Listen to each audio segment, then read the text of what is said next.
Olá, a graça e a paz do nosso Senhor e Salvador Jesus Cristo seja contigo, meu irmão e minha irmã. Hoje é um dia muito especial, é o dia de Natal, e nós temos a alegria de poder realizar um culto a Deus juntamente com os nossos familiares, relembrando o fato de que Jesus Cristo, o nosso Senhor e Salvador, ele nasceu em Belém. E toda a cristandade, de uma forma geral, todo o Ocidente cristão está organizando algum tipo de celebração, algum tipo de festa, justamente para relembrar esse momento tão importante na história da humanidade. É certo que Jesus Cristo não nasceu no Natal. Esse período, que é o período de dezembro, é um período muito frio na região da Palestina. Normalmente fica no campo nessa época. Então, provavelmente, Jesus Cristo nasceu por volta de fevereiro, março, e não propriamente em dezembro. Mas o fato dessa data ter sido escolhida já na época em que o Império Romano já era cristão, faz com que a gente possa, pelo menos, né, nessa data, relembrar o nascimento de Jesus Cristo e celebrar o seu nascimento. Eu gostaria, nesse momento, de fazer uma oração, juntamente com todos, para que Deus nos abençoe durante toda essa transmissão e assim a gente possa apreciar esse momento tão especial que é o Natal. Vamos orar nesse momento. Pai querido, eu quero te agradecer, Senhor, por esse dia, Senhor, em que nós vamos celebrar, Senhor, o Natal. Queremos te agradecer, ó Pai, por essa chance que nós temos de, juntos com os nossos parentes, com os nossos amigos, rememorar, relembrar o nascimento de Cristo Jesus. E, Pai querido, abençoa-nos nessa transmissão, de tal forma que possamos falar sobre o Natal de Jesus Cristo, relembrar eventos importantes que antecederam o nascimento e como foi também o nascimento. Faz isso, Senhor, abençoa todos nós, sê conosco, é o que nós te pedimos, em nome de Jesus. Amém. Amém, meus queridos irmãos, nós estamos hoje fazendo uma transmissão apenas no Facebook, né? Talvez o pessoal já tenha estranhado, porque normalmente na quinta-feira nós fazemos uma transmissão também pelo YouTube, mas nós vamos realizar apenas essa transmissão, porque eu estou fazendo de casa. Então, a minha internet e também os meus aplicativos e programas não são tão avançados como aqueles da igreja. Então, por isso, nós estamos fazendo algo bem caseiro para que a gente possa também, né, compartilhar esse momento, que é o momento da casa, o momento da nossa intimidade, em que todos nós estamos juntos para celebrar uma festa natalina. Eu gostaria de, antes de apresentar e falar um pouco a respeito desse Natal, da importância dessa celebração. Eu sei que muitas pessoas têm um pé atrás contra o Natal, na forma como ele é celebrado. Isso porque o Natal ele se tornou uma festa comercial. É a data onde mais se vende produtos, onde existe um maior consumo. Em segundo lugar, vem o Dia das Mães. Então, essa data, a data do Natal, é muito importante para girar a economia. E por conta disso, então, os próprios empresários, comerciantes, eles procuram fazer uma propaganda massiva nessa data, de tal forma que, às vezes, até a figura de Jesus Cristo na manjedoura, nascendo de uma família pobre, de Maria e José, fica de lado. A gente pensa muito mais no Papai Noel, a gente pensa muito mais nos presentes, muito mais nas luzes de Natal, do que propriamente no Cristo Jesus, no menino Jesus, que nasce numa manjedoura em Belém. Então, essa crítica é válida até mesmo em 1950, por volta de 1950, a Igreja Católica e a Igreja Luterana Alemã até se uniram para fazer uma espécie de inquisição contra o Papai Noel. porque o Papai Noel é uma figura tão onipresente nas festas, em que as duas denominações, elas queimaram um Papai Noel em praça pública, queimaram, né, a figura de um Papai Noel, mostrando que o Papai Noel não era a figura principal do Natal. Os tempos são outros, claro, ninguém vai queimar Papai Noel, e a Inquisição já passou mesmo, já não existe mais a Inquisição, mas o fato é que a figura de Papai Noel acabou substituindo, né, a figura de Jesus Cristo nas celebrações. Também tem um aspecto importante, né? A data de Natal, que hoje é 25 de dezembro, ela foi um arranjo feito na época de Constantino, que tinha uma divindade que era o Sol Invicto, ele adorava o Sol Invicto, que fazia aniversário nesse dia 25 de dezembro. Então, para Constantino, que era um imperador romano pagão, mas que teria se convertido ao cristianismo, alguns acreditam que ele pensava que Jesus Cristo e o Sol Invicto eram a mesma pessoa. Ou até mesmo outros acreditam que ele aproveitou esse feriado, cristianizou esse feriado. E aí, 25 de dezembro passou a ser a data de Natal. Mas, como eu disse para os irmãos, eu creio profundamente que não importa a data em que Jesus Cristo nasceu, o importante é que ele nasceu. E também eu creio que nós, como cristãos, precisamos aproveitar essas datas para pregar o Evangelho. Tanto é que as duas datas principais do cristianismo são o Natal e a Páscoa. Natal, falando sobre o nascimento de Cristo Jesus, e a Páscoa, falando sobre a sua morte e ressurreição.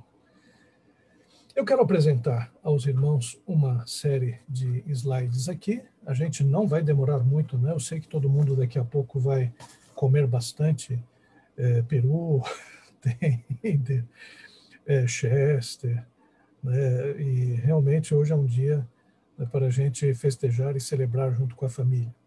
Mas eu gostaria de rapidamente falar sobre alguns aspectos acerca do Natal. Eu preparei um material, eu vou passar para os irmãos, um material que eu chamei de cronologia do Natal.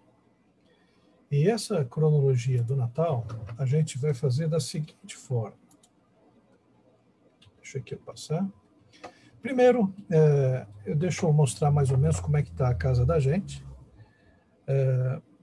Aconteceu uma coisa muito interessante, nós temos um presépio que nós compramos já há muito tempo, né?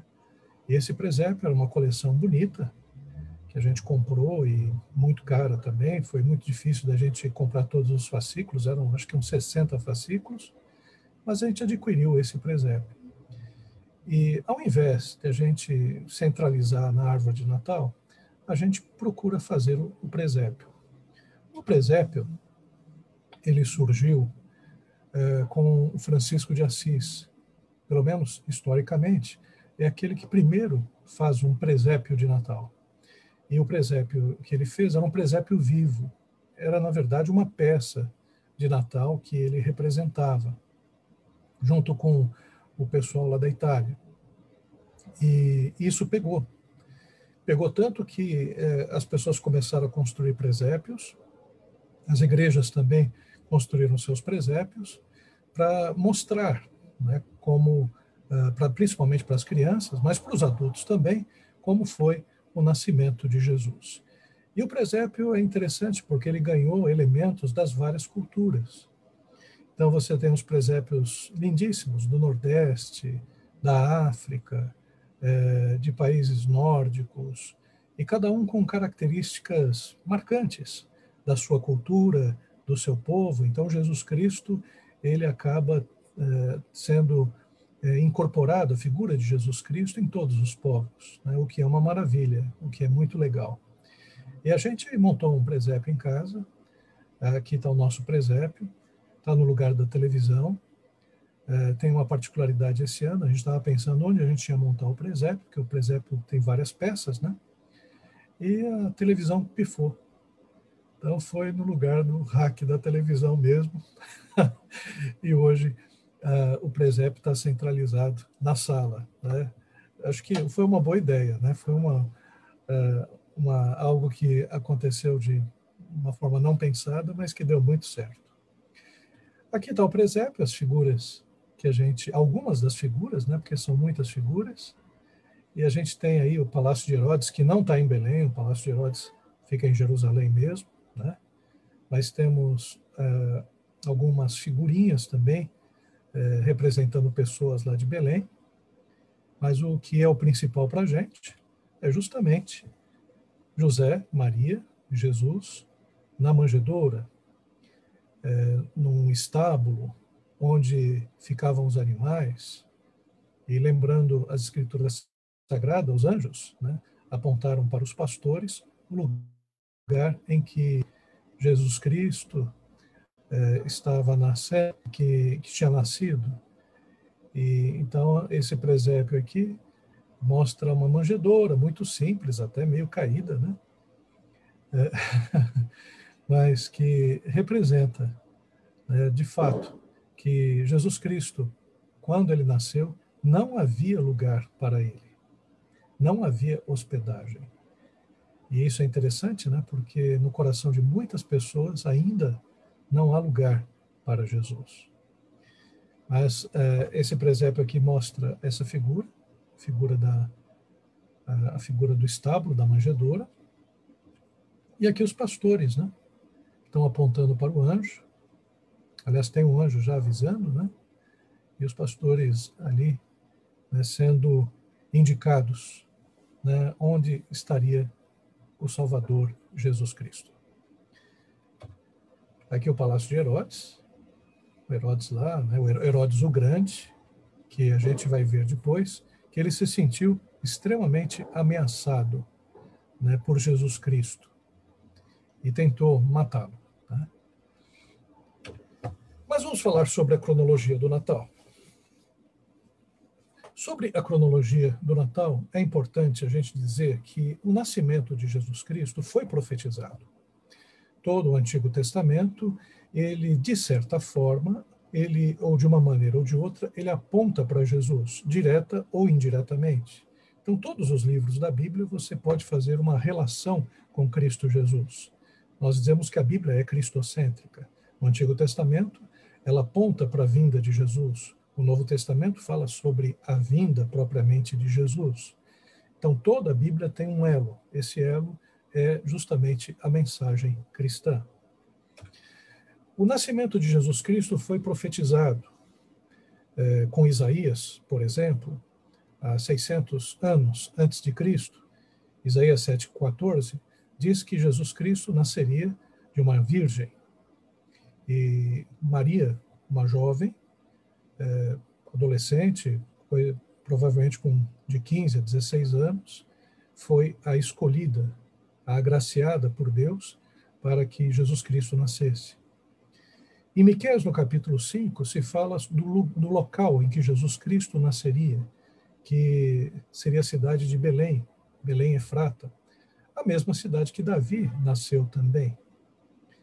Em Oséias, capítulo 11, versículo 1, diz que Jesus Cristo ele fugiria para o Egito, e foi o que aconteceu. Nós ainda vamos falar sobre isso, mas por conta de uma perseguição de Herodes, Jesus Cristo foi um preso, aliás, foi um exilado político. Ele teve que fugir de Belém para o Egito. Em Jeremias 31:15, um dos capítulos mais tristes da Bíblia, nós temos o assassinato de crianças a mando de Herodes. A aldeia de Belém e as suas cercanias sofreram com esse genocídio, digamos assim, promovido por Herodes, o Grande. Isaías 11:1 mostra que Jesus Cristo, depois de ter nascido em Belém, ele foi para Nazaré. Os seus pais estavam em Nazaré. Maria e Belém já moravam em Nazaré. Foram para Belém por ocasião do censo. Jesus nasceu, eles ficaram algum tempo em Belém, teve um momento que eles fugiram para o Egito, e depois eles voltaram para a sua cidade de Nazaré. Isaías 43 fala também de um outro personagem muito importante, que é aquele que vai preparar o caminho do Senhor, que é João Batista. Né? Então, também o próprio nascimento de João Batista é proclamado, é profetizado. Existem 3 genealogias de Jesus na Bíblia. A primeira genealogia que nós vemos não é bem uma genealogia, mas mostra a ascendência divina de Jesus. Em João, no capítulo 1, do versículo 1 a 14, diz que no princípio era o Verbo estava com Deus, o Verbo era Deus. E o Verbo se fez carne e habitou entre nós, e vimos a sua glória como a glória do unigênito do Pai. Esse texto, ele mostra que Jesus Cristo, ele não passou a existir apenas no dia em que foi concebido em Maria. Jesus Cristo, ele já existia, pré-existia. E o texto de João 1 mostra que Jesus Cristo era eterno, eterno com o Pai, eterno com o Espírito Santo. Então, a existência de Jesus, ela não se limita apenas à existência após o nascimento de Jesus, que foi concebido, no momento que foi concebido, depois de ter sido concebido por Maria. Então, mostra a ascendência divina de Jesus. Em Mateus capítulo 1, versículo 17 em diante, nós temos a ascendência judaica de Jesus, porque essa genealogia, ela conta a genealogia de Jesus desde Abraão. Então, mostrando que Jesus Cristo, ele era judeu, né? Havia um costume entre os povos antigos de que o filho primogênito, ele decorava a sua genealogia. Então, para Mateus e para Lucas, que fizeram uma pesquisa das genealogias, eles tinham, além dos registros genealógicos dos reis de Judá e de Israel e dos patriarcas, eles contavam também com esse costume judaico, né, de lembrar quais eram os seus antepassados. Então, por isso, ficou mais fácil de saber que Jesus Cristo, ele tinha uma ascendência judaica. E não só uma ascendência judaica, porque Lucas, que é o médico amado, discípulo do apóstolo Paulo, missionário também, ele que era grego, ele escreve no seu evangelho, que é um evangelho para toda a humanidade, principalmente para os gregos também, ele fala da ascendência humana de Jesus. Tanto é que, nesse evangelho, a genealogia começa com Adão, desde Adão. Então, olha que interessante, né? Jesus Cristo, ele se identificou com o seu povo, o povo judeu, se identificou também com a humanidade. E, ao mesmo tempo, nunca perdeu a sua característica divina. Não utilizou suas prerrogativas divinas quando estava aqui como homem, mas nunca perdeu sua característica divina. Isso nos faz pensar também, nós que somos cristãos, que temos a Jesus Cristo como modelo, também temos o Espírito Santo habitando no nosso coração, e hoje nós somos filhos de Deus, a partir do momento que entregamos a nossa vida a Jesus. Somos brasileiros, então nos identificamos com a nossa pátria, oramos por ela, servimos aqui, somos gratos por sermos brasileiros, mas ao mesmo tempo também nos preocupamos com a humanidade. Sabemos que somos também semelhantes aos povos de outras nações. E aí até o trabalho missionário de evangelização e propagação do evangelho é muito importante para todos nós. Após ver as genealogias, nós temos então nos evangelhos, e especificamente no evangelho de Lucas, o anúncio.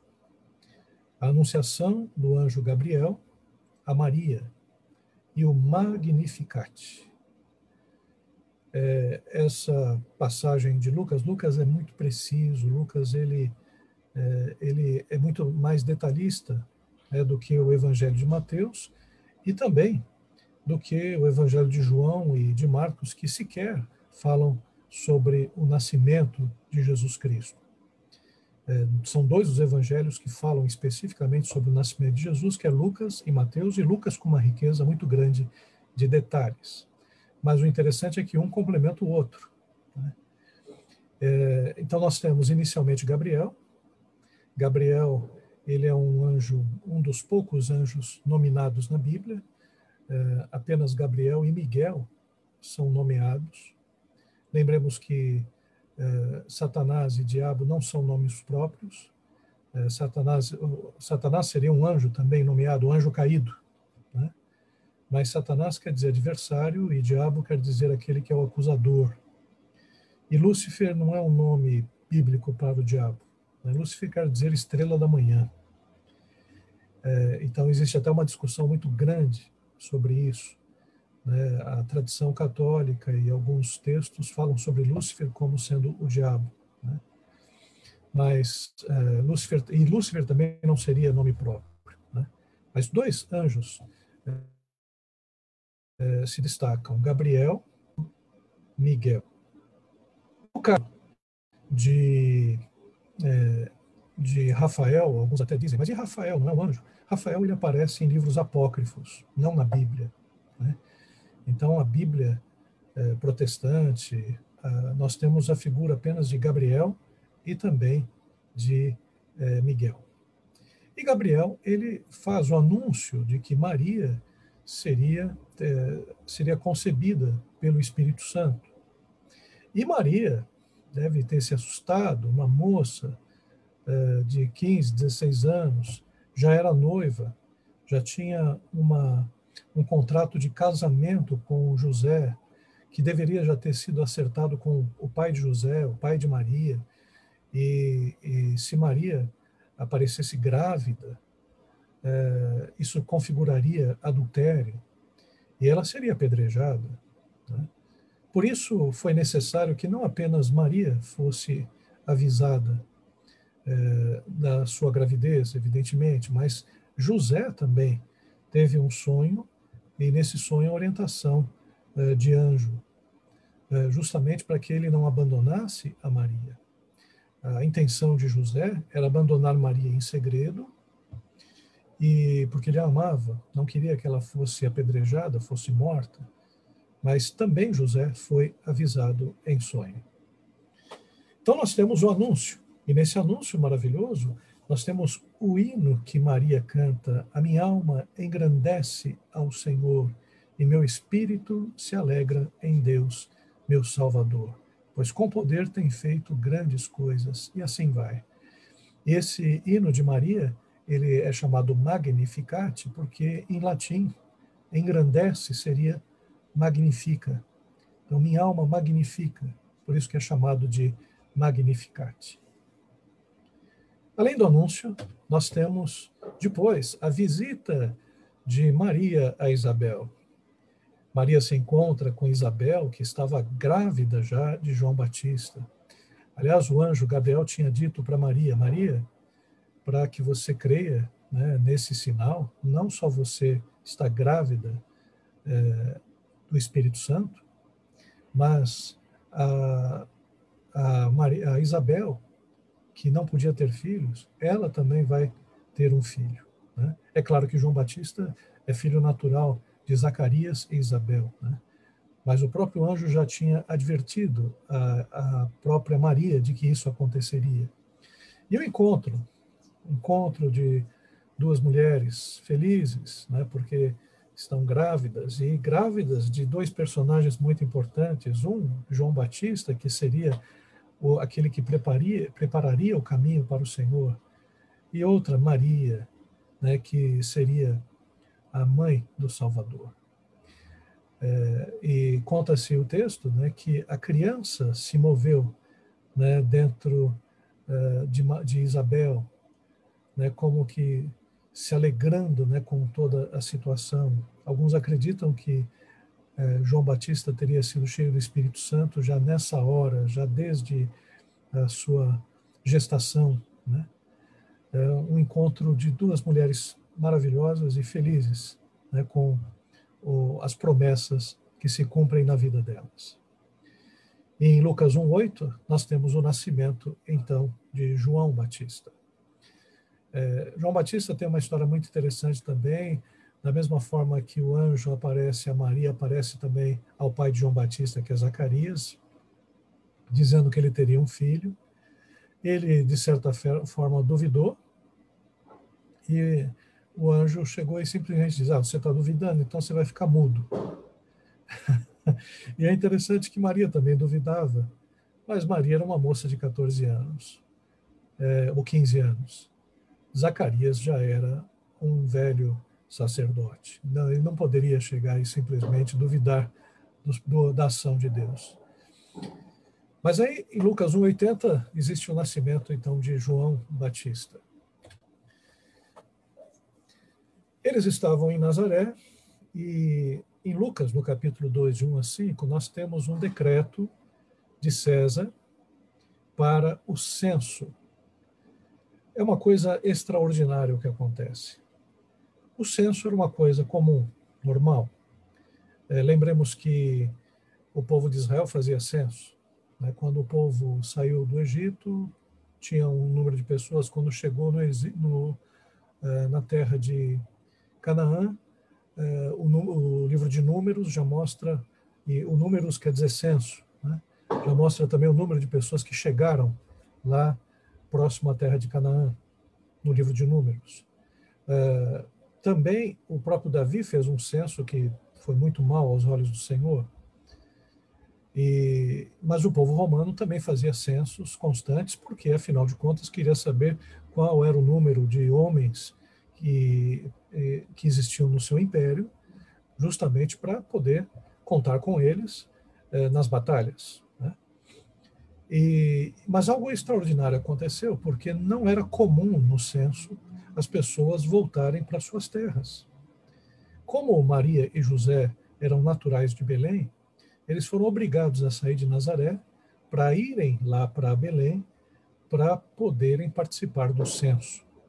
Não existe nada, né, nada que igual aos outros censos que foram realizados.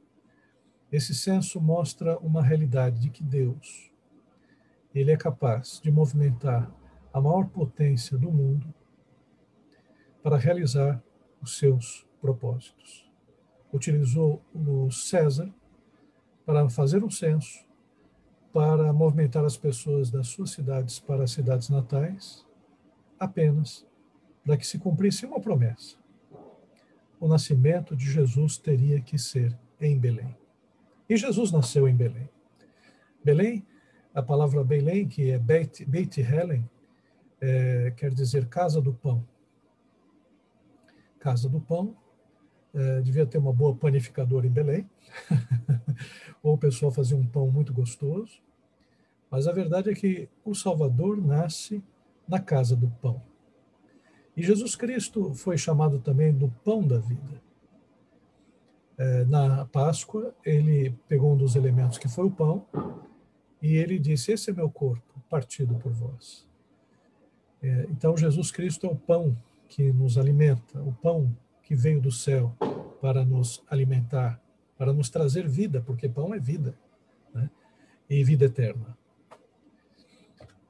O nascimento de Jesus Cristo aconteceu numa pequena estrebaria. Não havia lugar para que Jesus Cristo, Maria, José estivessem.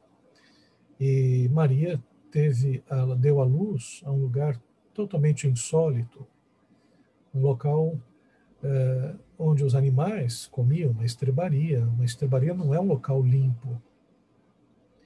E é interessante esse tipo de situação, porque mostra que o Salvador da humanidade, ele não nasceu num palácio, não nasceu em lugares ricos ou remediados, mas nasceu justamente em meio à pobreza.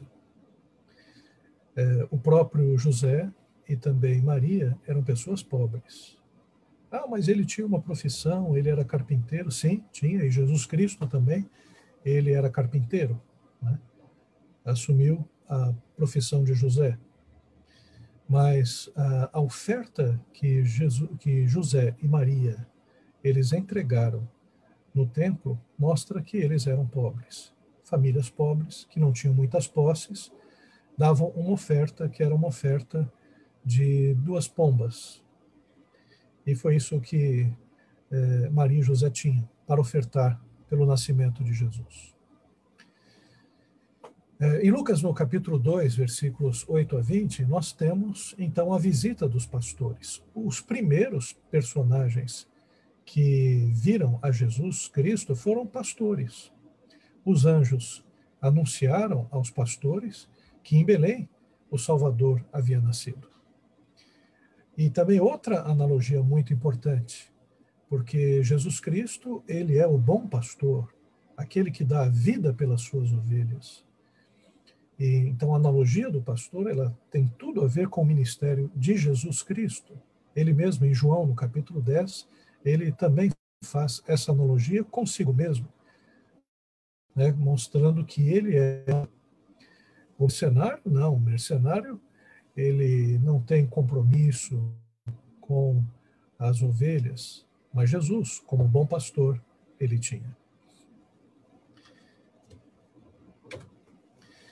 Após o nascimento de Jesus, toda criança judeu, até o 8º dia, era circuncidado. Então, Jesus Cristo foi levado ao templo para circuncidar-se, e no templo ele encontrou também 2 personagens maravilhosos. Simeão, né, que era um homem piedoso, de oração, que ele segurou a Jesus Cristo, viu em Jesus Cristo o Salvador. E havia também uma Ana, uma senhora também, já muito idosa, que ia todos os dias ao templo, e ela também trouxe uma profecia relacionada a Jesus. Então veja a situação, né, de Maria, de José, das pessoas que estavam à volta, de que realmente a criança não era uma criança comum.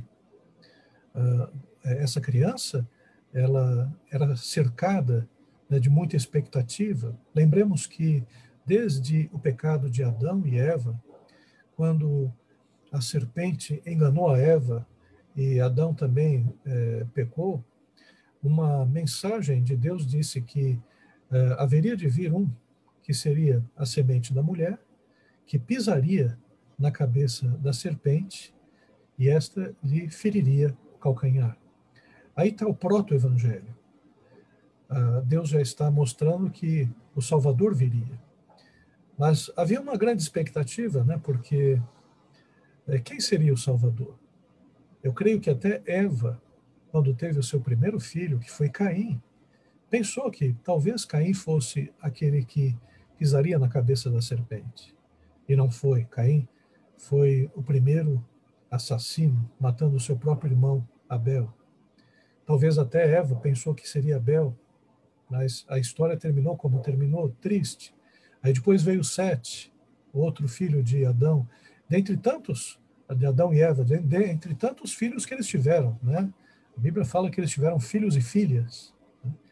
Mas todo homem que nascia de uma moça judaica, e principalmente da linhagem, que é a linhagem de Judá, que era a linhagem profetizada, que seria da descendência de Davi, havia essa expectativa de que a criança seria o Messias. E agora estava se cumprindo, o Messias chegou.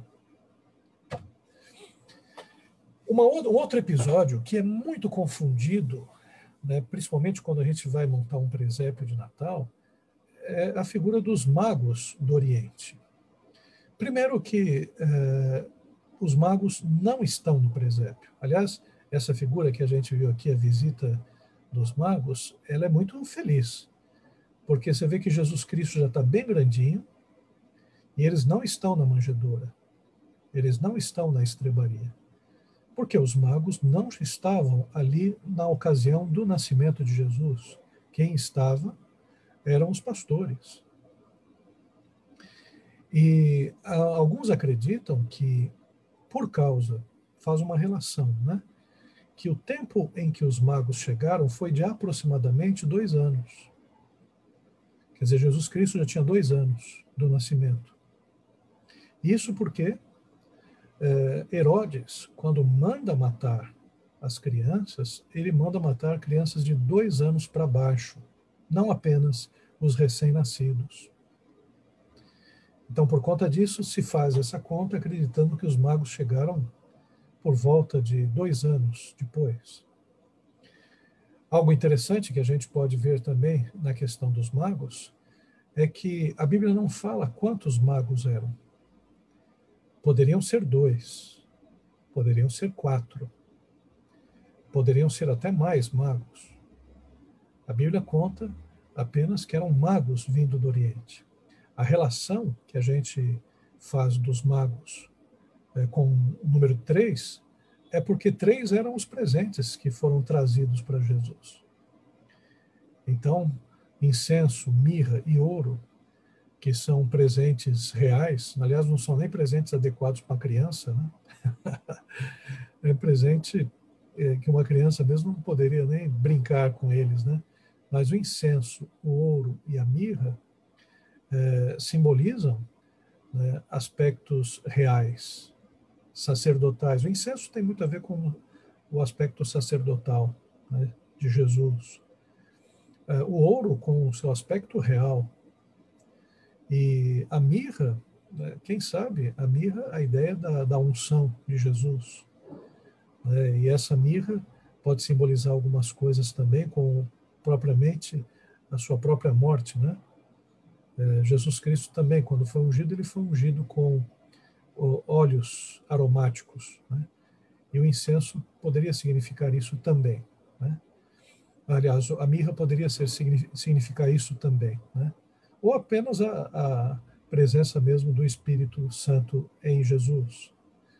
Mas o fato era que eram 3 presentes, 3 presentes. Então, por isso, se estabeleceu a ideia de que eram 3 magos do Oriente. Um que era asiático, outro que era europeu e outro africano. Então, todos os desenhos nós temos essas características dos magos. E outro detalhe, não eram reis. Em nenhum momento a Bíblia fala que eram reis. Né? Mas a tradição transformou esses magos do Oriente em 3 reis magos. Em Mateus capítulo 2, versículo 13 e 15,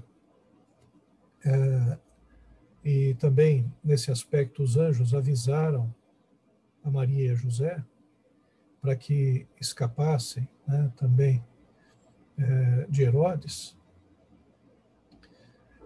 Eles fugiram para o Egito.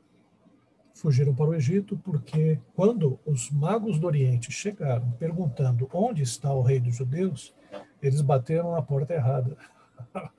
Aliás, bateram na porta que não poderia bater. Era justamente com Herodes. Herodes foi talvez o maior rei do período. Grande construtor, grande guerreiro. Ele unificou toda a Palestina, construiu várias coisas, mas era um sujeito extremamente desconfiado e assassino. Ele assassinava os seus adversários. Ele tinha medo de ser morto, como todo rei também tinha medo, mas ele tinha ainda muito mais essa paranoia. E quando ficou sabendo que alguém poderia ser tido como rei dos judeus, ele era o rei dos judeus, o Herodes era o rei dos judeus. Então, ele não pensou 2 vezes. Quando eles perceberam que os magos do Egito, em vez de avisarem onde estava Jesus, porque depois eles encontraram Jesus, né? A estrela guia, né, apontou onde Jesus estava para eles. E então, aí o que aconteceu? Herodes mandou matar as crianças. Quantas crianças morreram nesse episódio? Acredita-se que não muitas, né, pelos nossos padrões. Belém era uma aldeia, não tinha muitas pessoas, então acredita-se que cerca de 30 crianças, que já é o suficiente, né, que fosse uma, mas é o suficiente para que fosse uma grande tragédia, né, um grande genocídio. Uma cidade pequena, 30 crianças sendo mortas. E depois nós temos, após a morte das crianças, né, a ida de Jesus Cristo para Nazaré, na Galileia. E aí Jesus Cristo vai ter uma vida comum, né, como uma criança, juntamente com seus irmãos, Tiago, Judas, Simeão, e as suas irmãs, pelo menos duas irmãs, não se fala o nome delas, né? Mas a família de Jesus era uma família grandinha. Maria teve outros filhos com José, que eram meio-irmãos de Jesus, né? Pelo fato de Jesus ser filho de Deus. E o que nós vemos é que Jesus ele vai aparecer mais uma vez na sua adolescência. Com 12 anos, ele vai ao templo e ele, com muita consciência da sua missão, ele discute com os escribas sobre aspectos do reino de Deus. E depois não temos mais notícias de Jesus. Os livros apócrifos tentaram preencher essas lacunas com ideias lendárias a respeito de. Então, o que se tem de Jesus infância é lendário.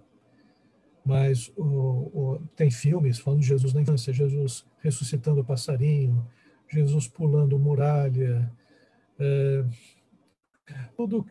todas palavras ou ideias bem supersticiosas de livros que foram escritos 400 anos depois dos evangelhos. Né? Mas o que nós temos nos evangelhos é Jesus Cristo aos 12, no templo, e depois Jesus Cristo só aos 30 anos, quando faz o seu primeiro milagre nas bodas de Caná. Ele surge, né, já para o ministério, e antes disso ele já tinha feito um jejum de 40 dias, onde foi tentado por Satanás. É quando Jesus aparece na tentação e depois começa o seu primeiro milagre nas bodas de Caná.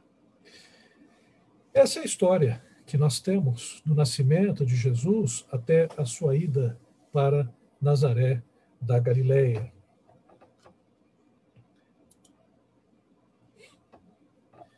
E eu espero profundamente que nesse Natal você possa relembrar o nascimento de Jesus.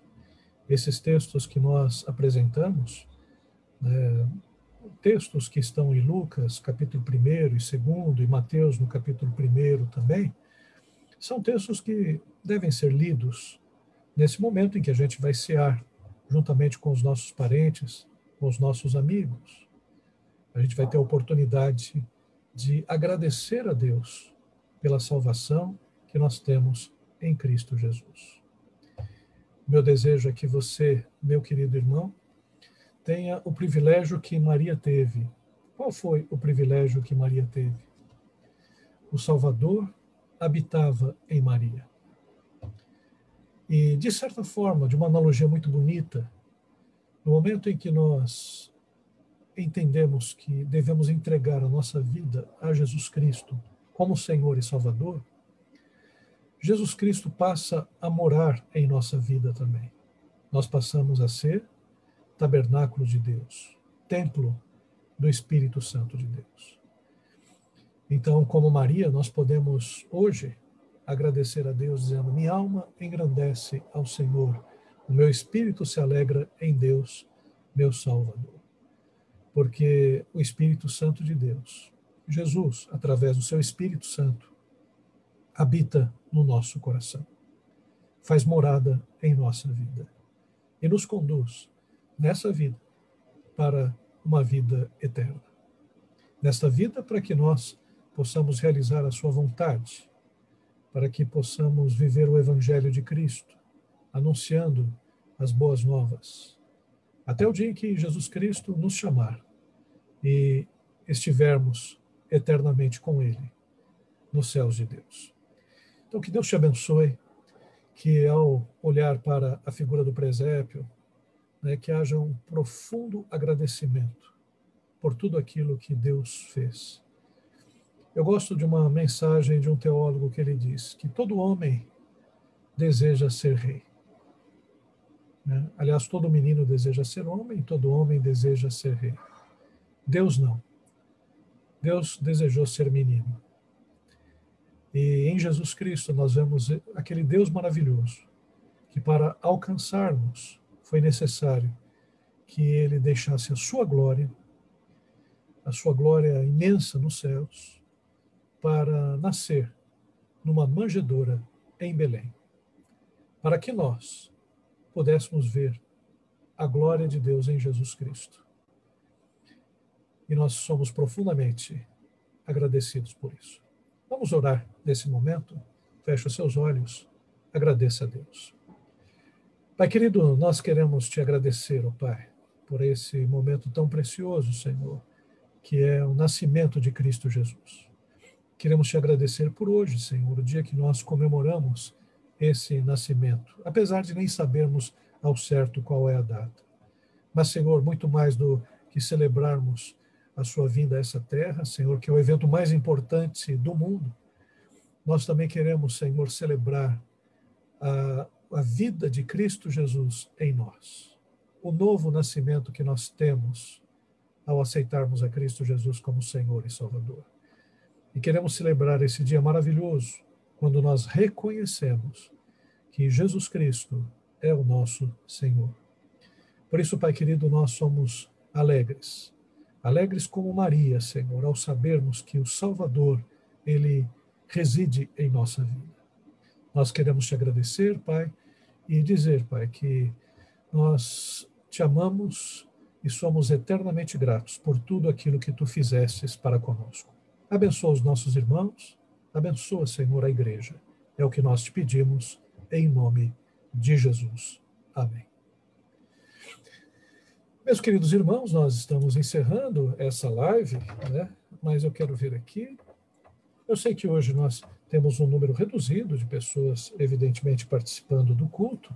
Hoje é o dia da correria, é o dia em que todo mundo está participando, preparando, né, a ceia. As crianças estão, evidentemente, correndo nas casas. Sendo que esta ceia é diferente, nós não estamos aglomerando, os grupos são pequenos, então tome muito cuidado, né? Mas eu quero agradecer aos irmãos, agradecer a Leila, graça e paz, Leila, Deus abençoe, Feliz Natal, Leila, Norma, Feliz Natal, Belém, a casa do pão, nasceu Cristo, o pão da vida, é verdade, né? Magos astrólogos, né? Quer dizer, a Norma foi em cheio, né? Naquela época, os magos ou sábios utilizavam muito as estrelas, né, para fazer as suas previsões. Não havia separações de saberes naquela época, né? Então, o astrônomo e o astrólogo era a mesma coisa. O médico e aquele que fazia a sua poçãozinha mágica era a mesma coisa, né? Não havia, né, essa separação entre ciência e superstição, né? Mas os magos daquela época eram os astrólogos, que faziam as suas previsões. E segundo as suas previsões, toda vez que uma estrela surgia no horizonte, indicava o nascimento de algum rei, de alguma pessoa poderosa, né? E de alguma forma eles ficaram sabendo do nascimento de Jesus, das profecias relativas a Jesus Cristo, né? Então acabaram indo lá para Belém. Mas é claro que foi Deus, o Espírito Santo, que os orientou, né? Não foi o fato deles fazerem suas previsões, né, de serem extremamente sábios, né? Mas o próprio Espírito os orientou para que isso acontecesse, né? Então é importante dizer isso. Feliz Natal, Marisa, minha querida irmã lá do Canadá. Daisy, minha querida esposa, maravilhosa esposa, graça e paz. Jennifer, Jennifer, essa menina é muito linda, hein, Jennifer? Eu vi a foto que vocês tiraram aí de Natal. Essa garota é demais, viu? Dá um abraço para o Alex também. Dilson, graça e paz, pastor Maurício, igreja, Feliz Natal para todos, Feliz Natal, né? Viviane, Deus abençoe, Viviane. Dá um abração do Hernandes, das meninas. O Dilson pede oração. Vamos orar. Vamos orar pelo Vavá e a Aurelina. Vamos orar. A Karen. Ô, Karen, Feliz Natal, cara. Eu sei que o Natal para vocês hoje está meio difícil, mas pensa que Jesus Cristo, né? Ele nasceu e nos deu salvação, e a gente sabe que o seu Valdomiro está com Deus, né? E a gente vai encontrá-lo também, né? Jennifer, boa noite, Jennifer, Iris, José Carlos, Ferreira, Lécia, Dorothy, a Jane, Andréa Silveira, Deus abençoe a todos vocês. E olha, na quinta-feira que vem vai ter o nosso culto, que vai ser nesses moldes também. Só que o culto, a gente espera que vocês mandem uma gravação, um testemunho, para que a gente possa fazer uma montagem e fazer um culto diferente. Então, eu estou dizendo isso, que a Jane já mandou o seu vídeo, né? Obrigado, viu, Jane? Deus abençoe. E eu quero ver também outras pessoas participando com seus vídeos também, para a gente agradecer a Deus por esse ano difícil, mas que Deus nos abençoe.